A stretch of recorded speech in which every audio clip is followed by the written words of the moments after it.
الرحمن الرحيم ألف لام ميم. سورة البقرة جامتي ترتيبا سورة ولي الرئيسين سورة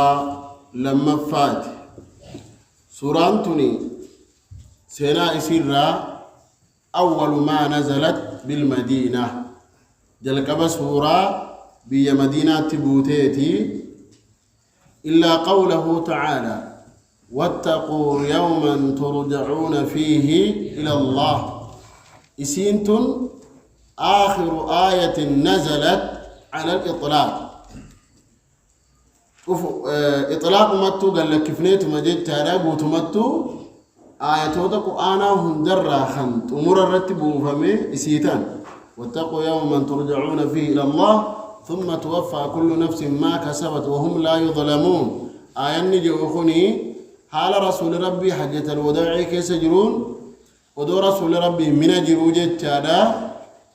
ودو رسول ربي من جرو من التتبو فمتي جتاد من عندرت ودو رسول ربي أرض العرفان جرو تبوتي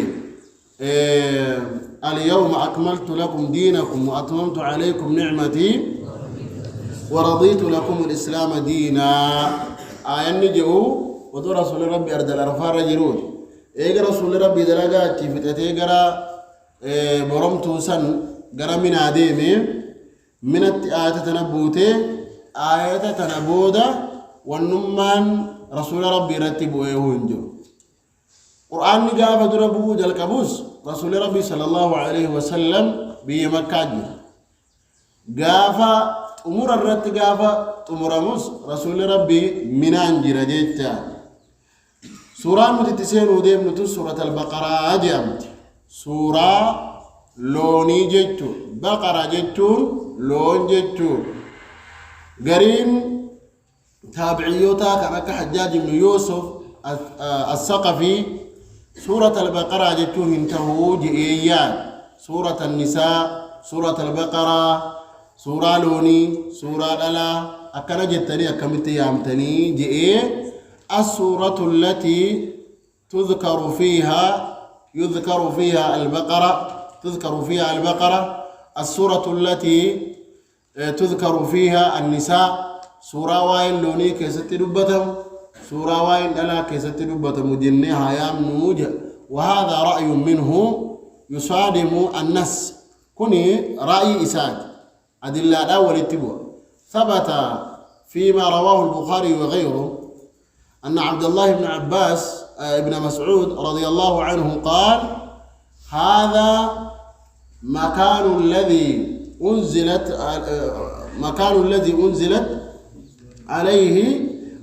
الذي أنزلت عليه سورة البقرة بك قرتين أقادر بتتوك رابتيدي بك أنا من أبدخني بك إسا سورة البقرة إسا رتبوتيدي إني سورة البقرة إسا رتبوتيدي أصحابتي جمرة دقاقرتيغا جمرة العقباسا دربي جي أقاقرتي وقوها جيدا درب مسنجد تاخي دوب أصحابا رواني سبتاجروا مقاخنا أيامو خانو مافو رأيين سنس ورتمان قبو جيتو حديثة كان الرأرقنا سورة البقرة جانيامون أدلا دوان سبتين وما ركنهن قبو جيتو وقد ورد في فضلها أحاديث منها سواء سورة البقرة كيست صدر كايسين قبل خيستي آياتوت سورة ون حديث ون هدو تجر سورة ون حديث ون جرانكون قرين سورة بقرة قفا دبت فضيلة سورة بقرة قفا قرين حديث وني سورة البقرة في سورة آل عمران ولرت دبت قرين حديث وني آية الكرسي كيسا فضيلة إساء دبت قرين حديث وني أخيرا سورة بقرة خواتم سورة البقرة كجنيدي وانتنا دبرسين آمن الرسول جيتو سندبت قرين حديث وني في السبع الطوال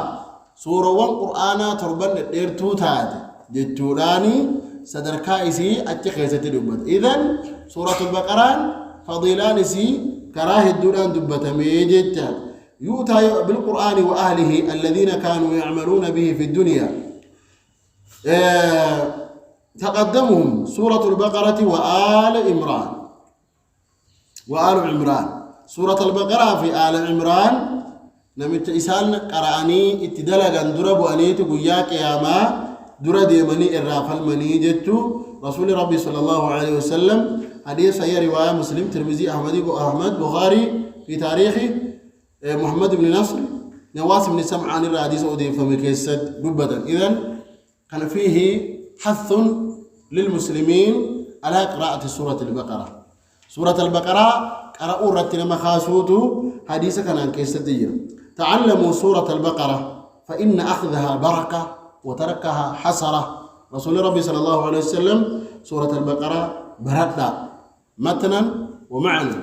يلزم قول النبي صلى الله عليه وسلم يشمل تعلموا ديتوني متنا ومعنى إفكيساكم. سورة البقرة كغارب بركة. سورة البقرة لفظي إساتس قراءة معنى إسالي بركة. سورة البقرة براتوني إسيدنا حفظون. تعلموا سورة البقرة فإن أخذها أي فإن حفظها. سورة البقرة حفظوني بركة كان في الدين النبي النبي صلى الله عليه وسلم بركة للدين وبركة للدنيا وبركة للعلم وبركة لكل شيء. وهم دافوا سورة البقرة قرون بركة سببا بركة سورة البقرة قرون جيتا حفظون وتركها حسرة. إسيتنا قيسون حفظوا لكيسون شينا رجال النبي ربي صلى الله عليه وسلم. إذن من لم يحفظ بسورة البقرة نمني سورة البقرة نفذين سنكيسا عليكم أن تحفظوها جيدا.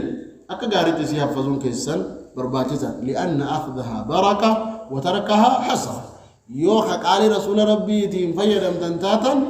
رسول ربي إسي حفظون بركة إسي ديسون قسارة جاء جروان تيب حفظها ولا يستطيعها البطلة. إسيتنا شيطان اللي هندندو نما إسي قرأوا شيطان نسي هندندو نمني وسواسنا الداداء تجروا كيس ما هو إسيتنا يوقرأ لا يستطيعه الشيطان. ثم سكت ساعة ثم قال تعلموا سورة البقرة. حديثنا مدى برسل تعلموا سورة البقرة فإن أخذها بركة وتركها حسرة جدوني. حديث ثبت في فضل سورة البقرة خاصة. وهي سورة البقرة قفرت إيه فدما إنكم فضيلة يسيرت فأخذوا وأي حفظوا سورة البقرة بركة وتركها حسرة. ثم ذكر النبي صلى الله عليه وسلم فضل سورة البقرة وآل عمران. لما نساني ولتكن ديسي سدركاي سيدبا تعلموا سورة البقرة وآل عمران فإنهما الزهراوان تظلان صاحبهما يوم القيامة كأنهما غمامتان أو غيابتان أو فرقان من طير صواف. فرقان من طير صواف. نبي ربي صلى الله عليه وسلم وياك يا ما سورة البقرة في آل عمران أكا قادسانا ماتاني ويعدون ما تجباتو سر تكاهو أكا قرتيغا اللاتي يوكين برارا وان أوارا برارو شمبرو تجي تارا غفلا إسيلا من نما دفتي قادسانا ما قول. هذه لكم رواه أحمد بإسناد صحيح. وقال ابن كثير وإسناده حسن على شرط مسلم. لا تجعلوا بيوتكم مقابر. من كيسان قبرين قلنا جاء النبي ربي صلى الله عليه وسلم. من أكم بان رسول ربي كان قبريته من سورة البقرة كيستين قرأ أمني أكا قبريت تلال.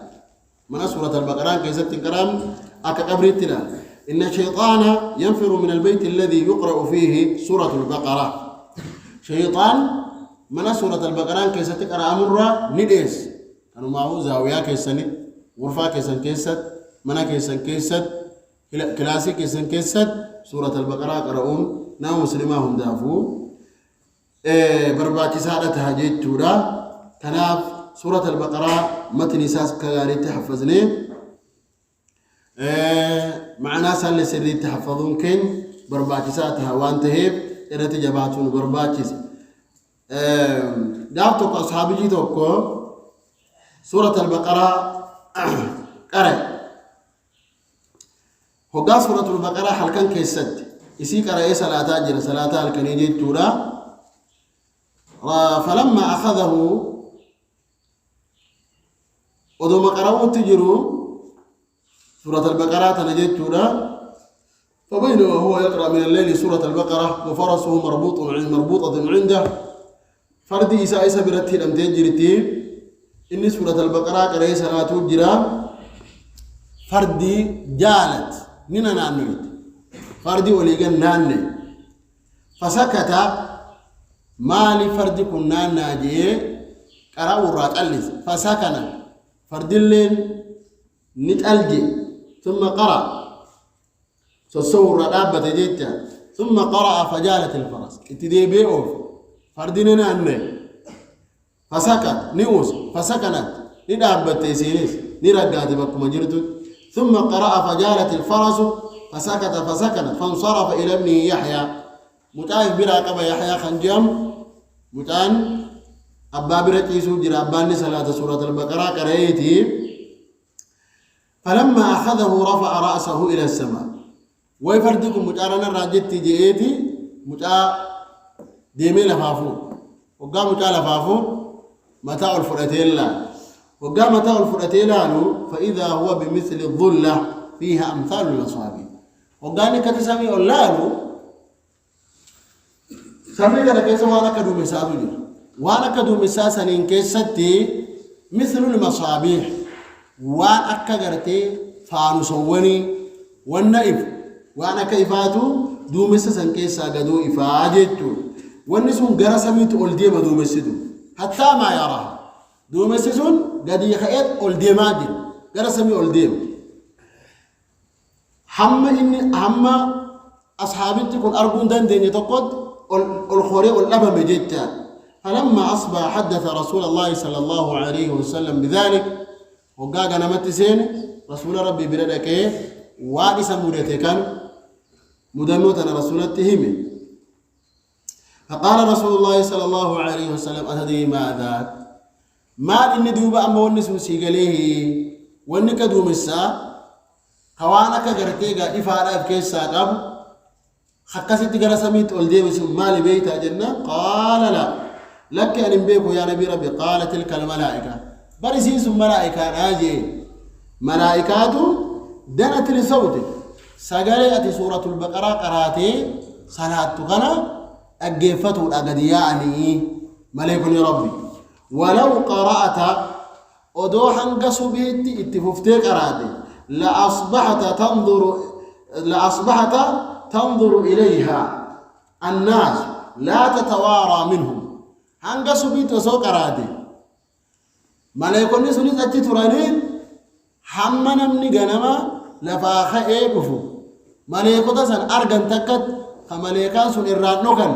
ملايكا سن حما نمني إجان أربطي سلا ملايكوني سن سبرا تران تري. هذا الحديث رواه البخاري ومسلم وأحمد. إذن ولهذا الحديث ألفاظ حديث نقول لفظ واحد دولار ودي فمجيت تودا كانوا معفو اسمتم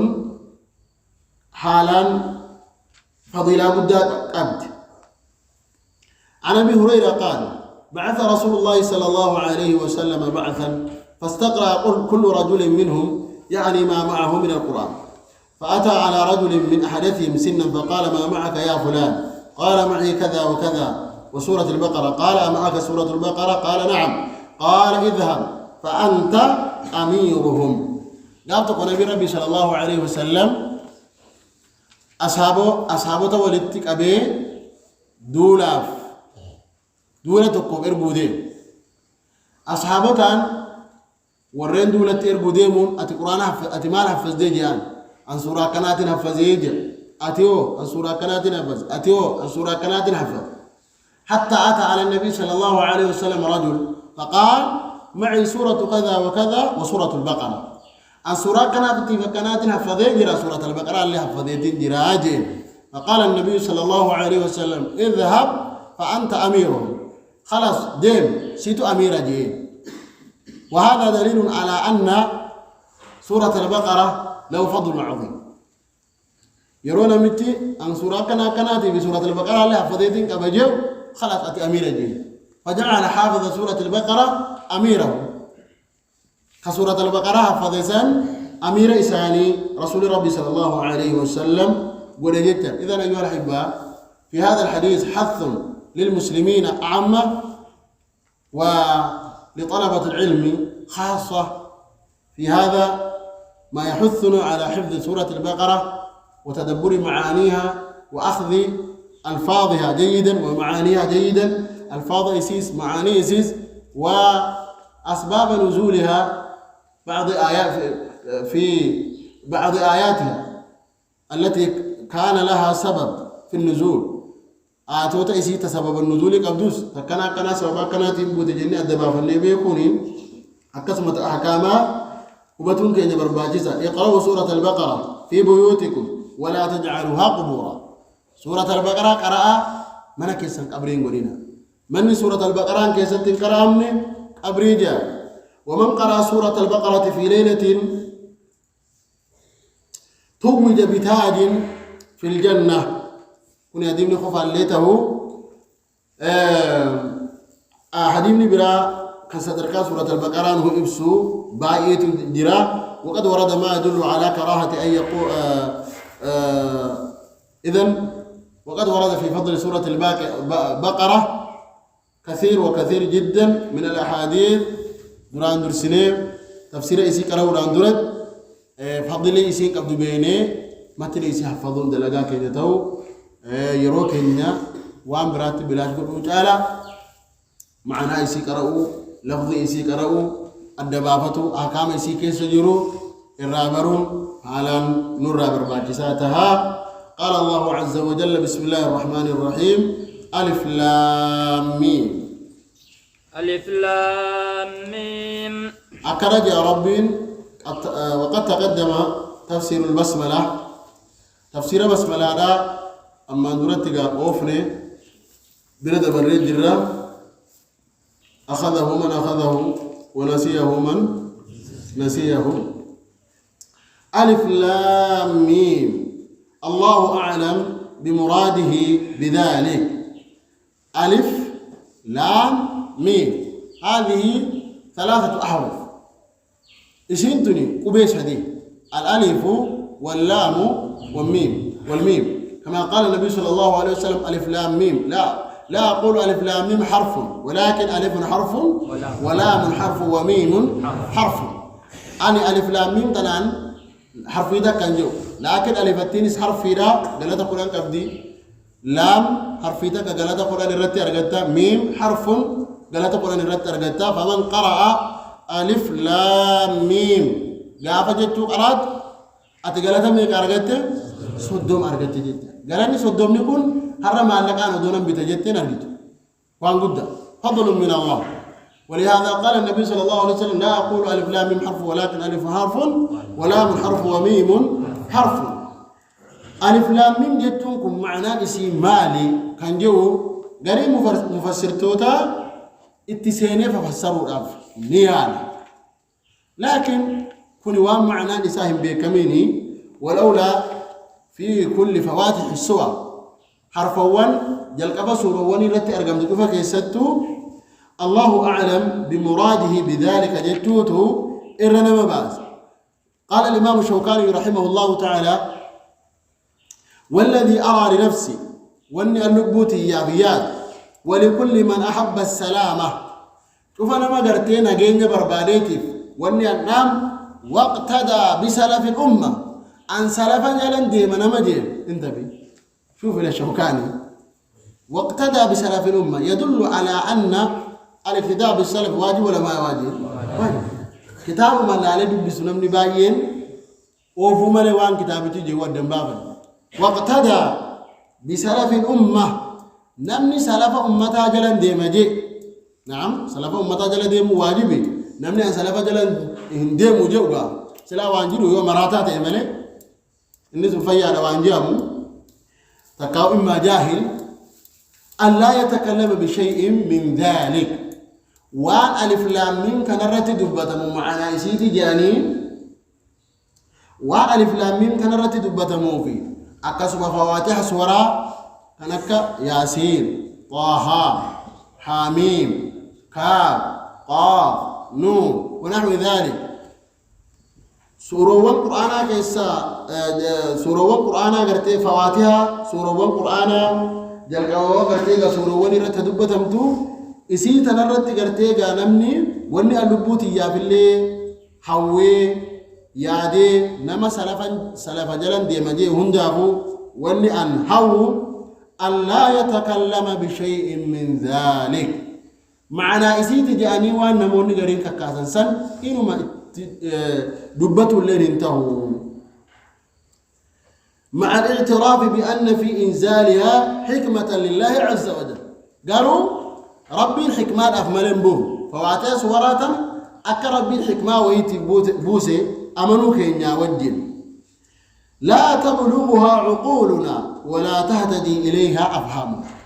هي كايسيتي في ربي فواتيس ور حروف مقطعات بوسف تسمى الحروف المقطعة حروف مقطعة جلكم افتتح الله سورة البقرة بحروف مقطعة حروف مقطعة جلكم لا يعلمها بشر أي كايسي من ما هم بين جدا وانا كان أقول بلا جد متي نك أبا وانا كان أقول جدتو أمنوا كينيا وجل وإذا انتهيت إلى السلامة في مدى فلا تجاوزه وسيأتي لنا عند تفسير قوله تعالى منه آيات محكمات هن أم الكتاب وأخر متشابهات بكجوت بلنا نمس إسنتنا كم متشابهات راتات الردي بنيني دبناجا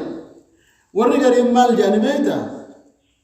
هذا القرآن اسمه ألف لام ميم قرآنكم مقال ألف لام ميم جاما تكاو سورة ألف لام جامتي تكاو أقسم بألف لام ميم أكنا جئ ورفسروا يا دوتوجي وهذا كله غير صحيح بل هذا خطأ ونقول لماذا؟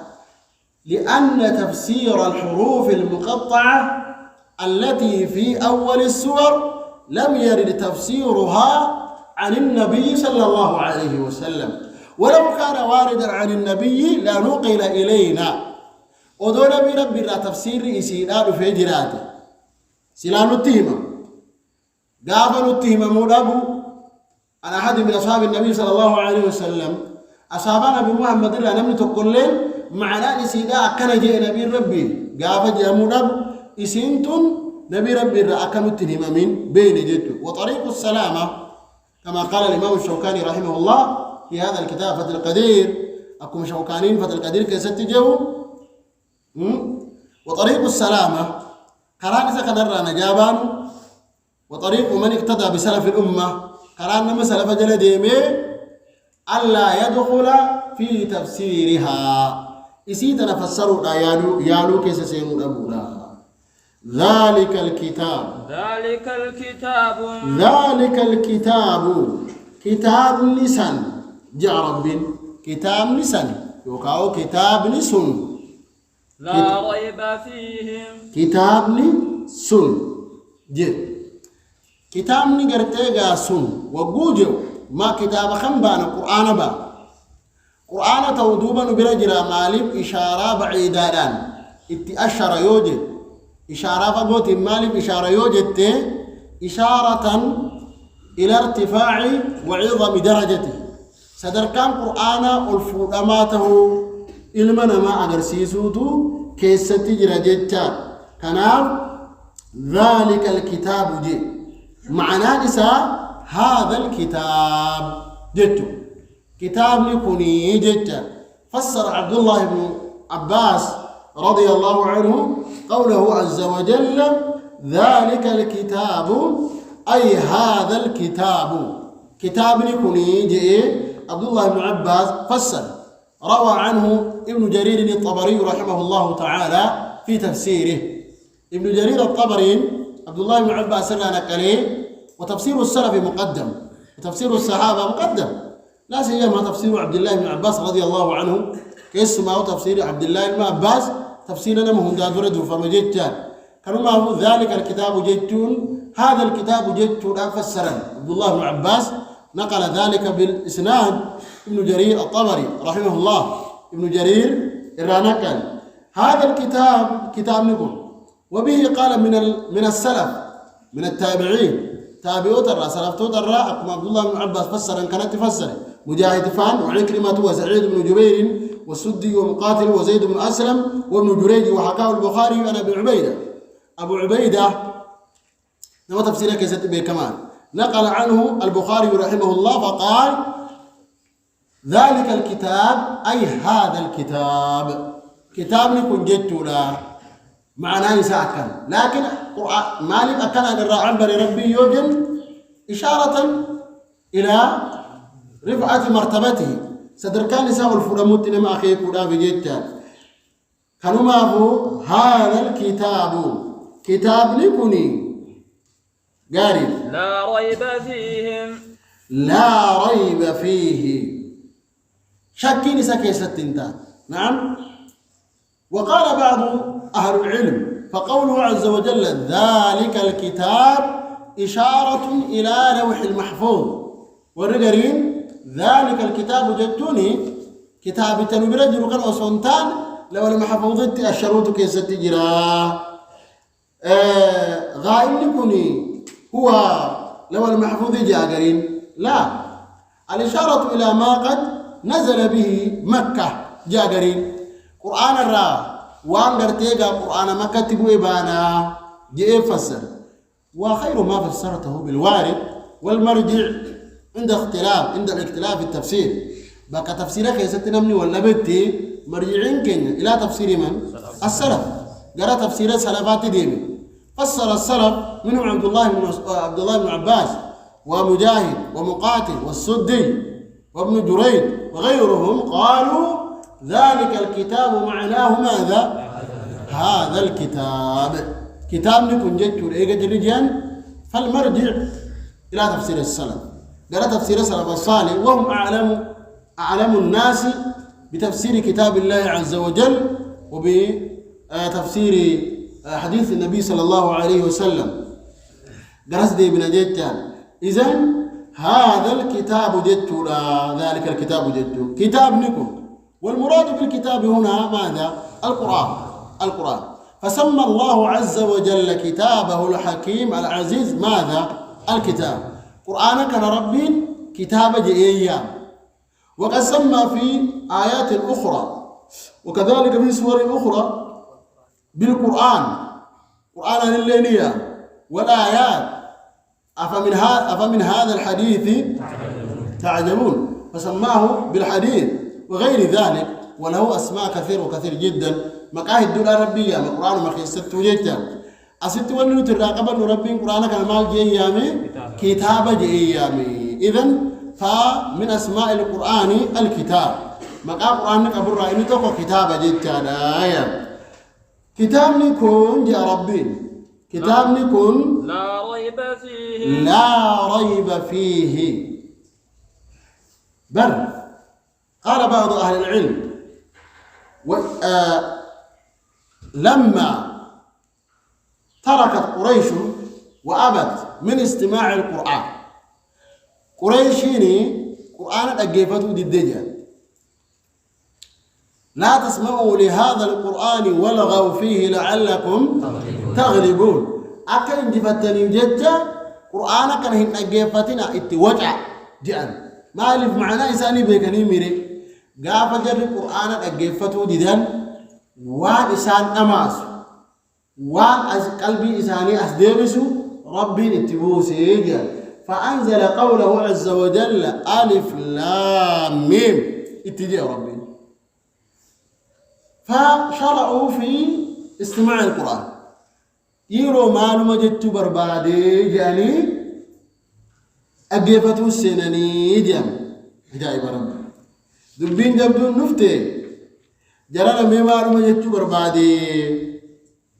يعني جمانة دي بياني جاما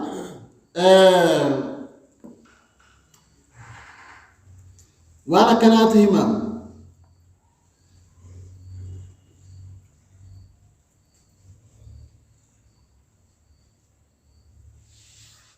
عن ابن عباس وعلي أيضا أن الحروف المقطعة في القرآن اسم الله أعظم ونسأل النساء سوا إلا أن لا نعرف تأليفه منها. وقال قطرب والفراء وغيرهما هي إشارة إلى حروف الهجاء أعلم الله بها العرب حين تحداهم بالقرآن أنه مؤتلف من حروف هي التي بناء كلامهم عليها ليكون عجزهم عنه أبلغ بالحجة عليهم إذ لم يخرج عن كلامهم ومحا سوى إسانيته تقرأ ربين تدبته حرفي إسان بيك أن تدبته مع كلام إساني تدبته معنا وان دبته ولا جسم كيستي أرقم إذ لم يخرج عن كلامهم. قال قطرب كان ينفرون عند استماع القرآن حبوا قرآن إساني رد كرام القرآن قرأوا راديسا فلما نزل ألف لام ميم وألف لام ميم صاد استنكروا هذا اللفظ واللالم لفظي تدولالني فلما أنصتوا وقم جربسا نبي ربيتهم أقبل عليهم بالقرآن المؤتلف قرآن معناه إسانا ما قالوا خنا رسول التئوف أما قد أبدني تكساني ميري ليثبته في أسماعهم وآذانهم ويقيم الحجة عليهم رجاء كيسان نتي رجاسسوا فيه برا إساني أكا إسان نقوف جدّا أكا قرأي في تسان دي بسوجد ألف لام ميم ربي نتبو فلان إسان رتي أوفي وبوجه قلبي غمنا دي بسن الرتي أوفي جدّا القرآن معنى إسان جريدن. وقال قوم روي عن المشركين لما أعرضوا عن القرآن بمكة وقالوا لا تسمعوا لهذا القرآن والغوا فيه لعلكم تغلبون فأنزلها إسيتنا وقوبوز استغربوها فيفتحون أسماعهم فيسمعون القرآن بعدها فتجب عليهم الحجة. قاري على كل حال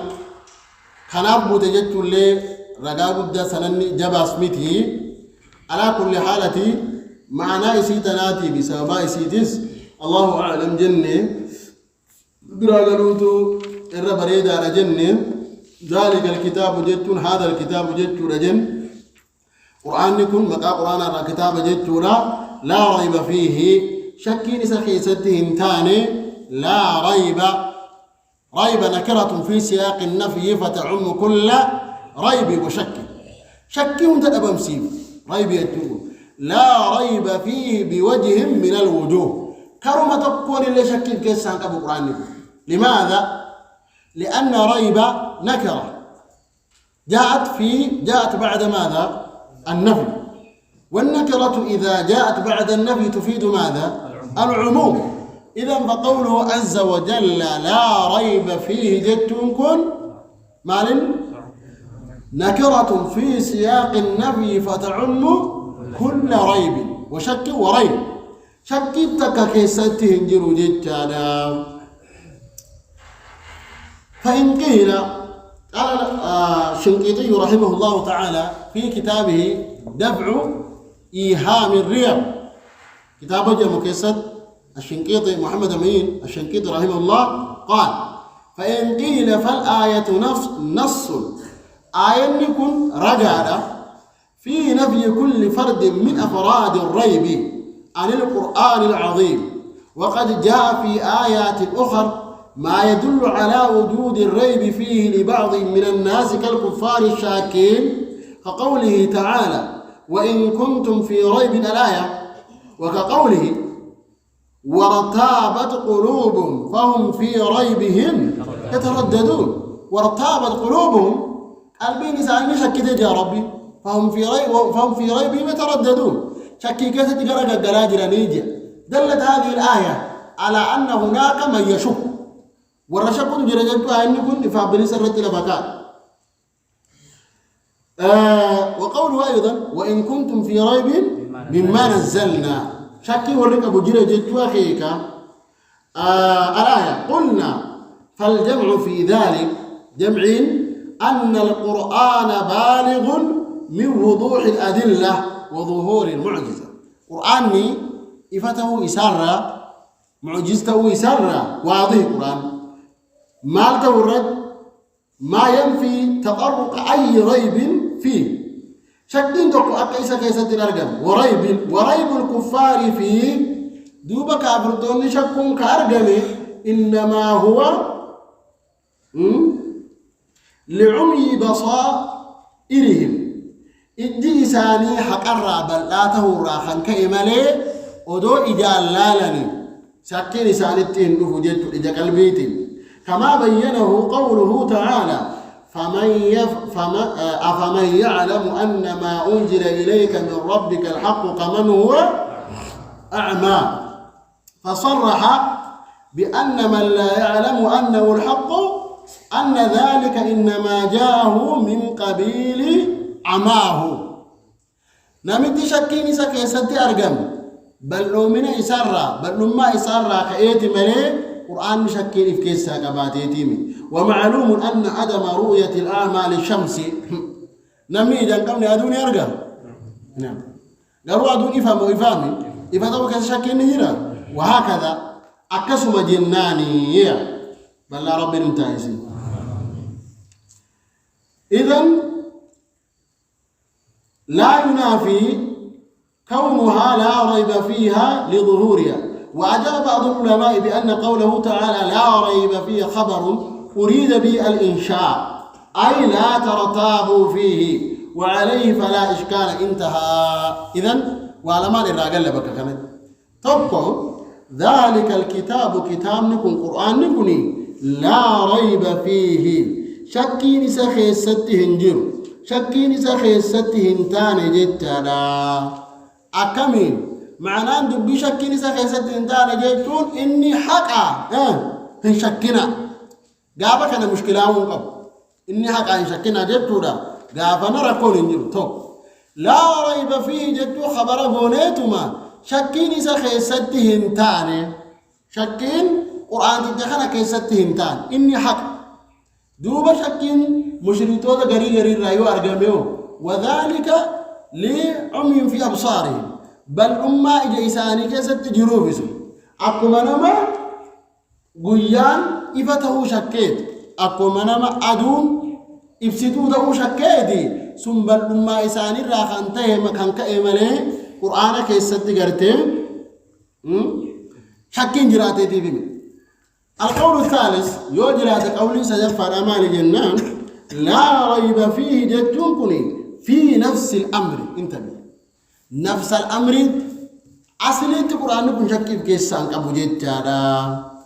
مالته إساكيست في كونه من رب العالمين رب العالمين أراته إساكيست دي أصل تشكي انجر قوياك إساكابر تودر شكين أرقمويو نما لجتادا على كان عندي مدن دينيا ريبي وجوجاني شكي جبا الريبي دي أما أخي كدو سلا معنا نسا ريبي وجوجان لا ريبي وجوجاني أقلي قرتي شكيت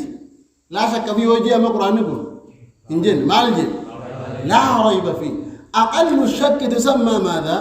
ريبا انتبه لا شكي كيس شكين أباميت تشون تكيوس كيس تيابتي مال جا بسيسون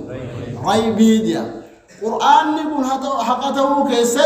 شكي دي سيتي مال تنجر ريبي ننجر جدا فعبر الله عز وجل هنا بلفظ ريب لفظ ريبي تني ممكن حكمة جباب كيس هكذا فلم يقول الله عز وجل لا شك في دين الله وإنما قال ماذا لا ريب فيه حتى أقل الشك ليس موجودا هنا في كونه من الله العزيز الحكيم في كونه من كلام الله وفي كونه حقا قرآن نقول حقته كيسد رب العالمين براته كيسد حتى أقل الشك ليس هنا موجودا أقل الشك اللي بك خند أرجما ميتي جيت دابا دوب عجائب ربي لا ريب فيه دبيك نهم الأفقود ربيني ما نمودين ذلك الكتاب لا ريب دبيت نهم الأجابة دي مربين لماذا افتتح كلامه بالحروف المقطعة انتبه حروف مقطعة رانجلك أجيب برضو بيك أنا كيس حكمة جبادو جراكي كان قرآن كن شكيتك كيف كيساهن أبوهم وقودهم قال الله عز وجل ماذا؟ ألف لام ميم لا إله إلا الله. فيه من حسن البلاغة والفصاحة ما لا يقدر قدره ولا يبالغ مهده. وانهن جنجي أمي التنجامني يعرفه من يعرف كلام العربي فقط، نما بلاغة كلام عربا بيكو بيتاتو بيكا ربي ألف لام ميم دي إيه ألف لام ميم دي بودان ذلك الكتاب لا ريب فيه جيتونكم هوندا دبيكنا أجائب بودان قرآن ريبي نسا كيستي هنجرو جيتو همو داف جلق أبا إسات قال الله عز وجل ماذا؟ ألف لام فافتتح بالحروف المقطعة التي هي من أحرف كلام العرب. انت حرفي يسينو كلام عرب الرافورم حروف عرب الرافورم ومع ذلك لا يعرفون معناها خيسان معناه يسمو بيكون دندي. فقال بعد ذلك دبيك روان إسان أمان وانما أماسوكنا وان ربين دبته دبي جباكا يتمو يدل على أن قوله عز وجل ذلك الكتاب لا ريب فيه أمر عظيم. قرآن يقول ريبيهن أبو جي ربي اتهموني دبي جبا إسن اتمامو ديما أكنا من يقول رخين نقول ذلك الكتاب لا ريب فيه يا ربي عجيبا. ثم قال عز وجل فيه لا ريب فيه كتاب تخيست شكين تقهن تاني هدى للمتقين. قاري وقفين بك خنا قرين قراء لا ريب أسرت وقف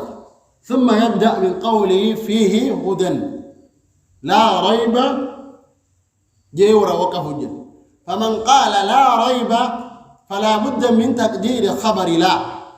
لا خبر برباد ديوان تيب خبر لا قدرون صافن ما قدر فيه ما كلا قدر لا ريب موجود فيه في توكو قدر يو فيه كان لا ريب أصدر خنا كننه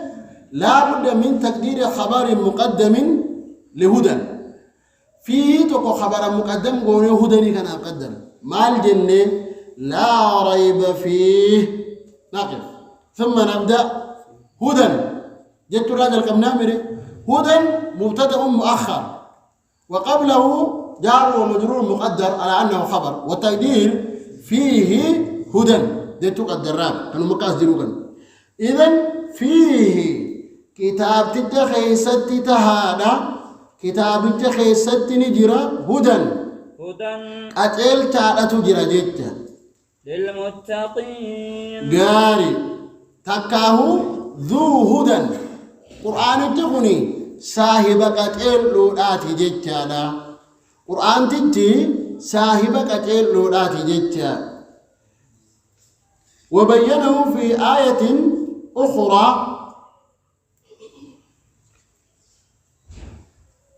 صرح بهذا المفهوم في آية أخرى قل هو للذين آمنوا هدى وشفاء والذين لا يؤمنون في آذانهم وقر وهو عليهم عمى. إذن فيه هدى والوقف على فيه هو المشهور فيه الرتل أبني هدى الراخاسوت والرب قرآن برتي بكما أسنترت على داخلك قاري لا ريب فيه هدى قرآن تنتقني هدى والهدى مصدر وهو الدلالة والدلالة يجوز بكلا الضبطين دلالة جدت سندن دي وهو الدلالة الموصلة إلى البغية بدليل وقوع الضلال في مقابلته ومحله الرفع على الابتداء وخبره الظرف المذكور قبله على ما سبق. قال القرطبي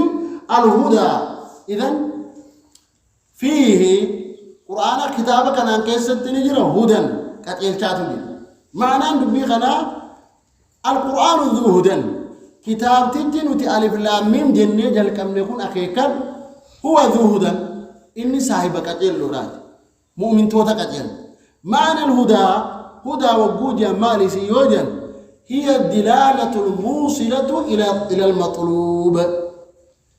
وان بكاءات برباد سجيسة مال جانيني اسمها ماذا؟ هدى الدلالة الموصلة إلى المطلوب اسمها هدى أتعلتم بكاءات برباد سجيسة كرام بكاءات برباد سجيسة تسمى هدى إذن القرآن ماذا؟ هدى قرآن هدى نجد يدل صاحبه إلى المطلوب وهو الجنة وهو النجاة من النار ودخول الجنة إبدر أنا جاباني جنة سينو فالقرآن هدى والهدى هي الدلالة الموصلة إلى المطلوب قرآن كتاب ربي هدى هدى جدون مو هي الدلالة الموصلة إلى ماذا؟ إلى المطلوب وان بك أتبر بعد سجيس توتو هدى جامتي جدا فسمى الله القرآن ماذا؟ هدى فوصفه بأنه هدى ولهذا قال النبي صلى الله عليه وسلم من طلب الهدى من غيره أضله الله نمنك أتيل وان برارة برباد وان بروتنا كتيل تجي كتيل وان برارة نمني برباد مال تاجي أضله الله في حديث علي رضي الله عنه من الترمذي وغيره ربنا مجسن نجلس ومن ابتغى الهدى من غيره أضله الله نمني قرآن إيسا وان برارة كتيل برباد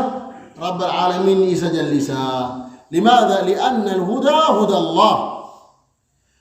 ولكل قوم هذا كجوزا ونقف هنا بقى كانت الأبنة ونذكر أن الهداية والهدى تنقسم إلى قسمين هدى بكلمة قدم وكين هداية هداية ماذا؟ هداية الدلالة والإرشاد الثاني هداية التوفيق هداية التوفيق خاص لله عز وجل وهو المراد في قوله إنك لا تهدي من أحببت ولكن الله يهدي من يشاء أتقلوا لما تقودم تقو كمعنى خرار والخاو حقت واليامو تقومو حقتقلوا يوكين إيمانك قلبين ما خيست أموت أرقم سيسون إيمانك قلبين ما خيست أرقم سيسون خاصي الله هات أمو قتقلوا واليامو كرا قتقلوا ولا قرسيسو فهو الذي للبشر للداعي والرسل وهو المراد بقوله عز وجل وإنك لتهدي إلى صراط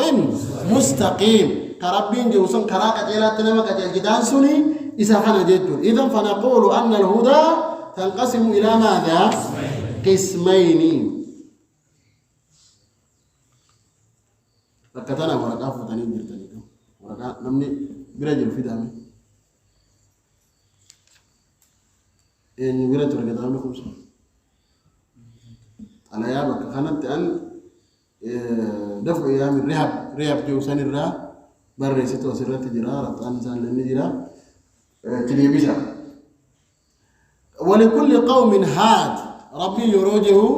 هداية ماذا الدلالة والإرشاد وإنك لتهدي إلى صراط مستقيم وجوده هداية الدلالة والإرشاد أولئك على هدى من ربهم وجوجهم هو هداية التوفيق على هدى من ربهم على إيمان من ربهم ربي سانيت أمام الرتجراني حجو سني كمعنى توفيق سني ولكن الله يهدي من يشاء قال ذلك الكتاب لا ريب فيه هدى هو ذو هدى القرآن تسايب كتيل راتي خراها قارتنا ما كتيلتا كنافونا من القرآن أنا لتوان خراها قارتنا ما كتيلتو بربادي أضله الله ربنا كالرئيس جلسا قرآن يكون ينو كتيلتا يا ديو هدى لمن؟ قيد للمتقين كتيلتا على إنكم للمتقين ورّي ربي سوداتا كتيلتا دا تاكام ورّين كفر ما في معصية رائجة كتيلتا دا ورّ كفر ما رائجة ولكتيلتا إن كتيل إنه ما هو فزادت مالجا فزادهم رجسا إلى رجس إنه ما هو جلنا ما إذا أو قابنا متي جلت مالك أدرى آية أدعونا كم تانا مت شكي إذا كونس كلام ربي دي جيشة جلد من جلد أقسم وهو عليهم عمى قرآن يكون درم ولا لا في جلنا إذا نما إسات نقومسي قرآن يكون كأنك أتيلتو كأنك أتيلو تو والرئيس أقوم والرئيس أماني جيتشانا كان ربين وصرح بهذا المفهوم للمتقين وجوجهم ورا ربي صدى أن القرآن يكون نكتيلت مو إنكتيلت ورا ربي صدى أن كم قول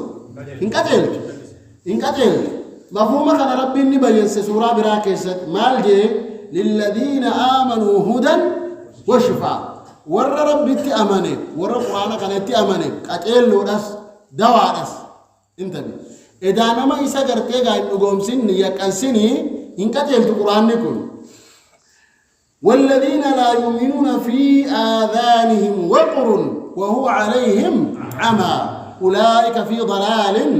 مبين أكنجي ربي دبن إذا القرآن يكون نكتيلتوف صدى ربك أباتو قبنا يكينك أباتو أقومسو قرآن يكون قرتيغ أقومسوني نرت جراتو بما كانوا بآياتنا يوقنون يكين جراتو كبجتونا ربي سبحانه وتعالى متقينا كان نيوصف ربي متقدودا نيوصف ميمال جي الذين يؤمنون كلوا متقدودا جتون جرسان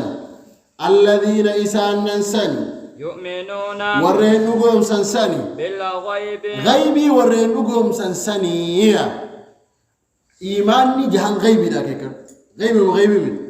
هل رأيت الله هل رأيت الملائكة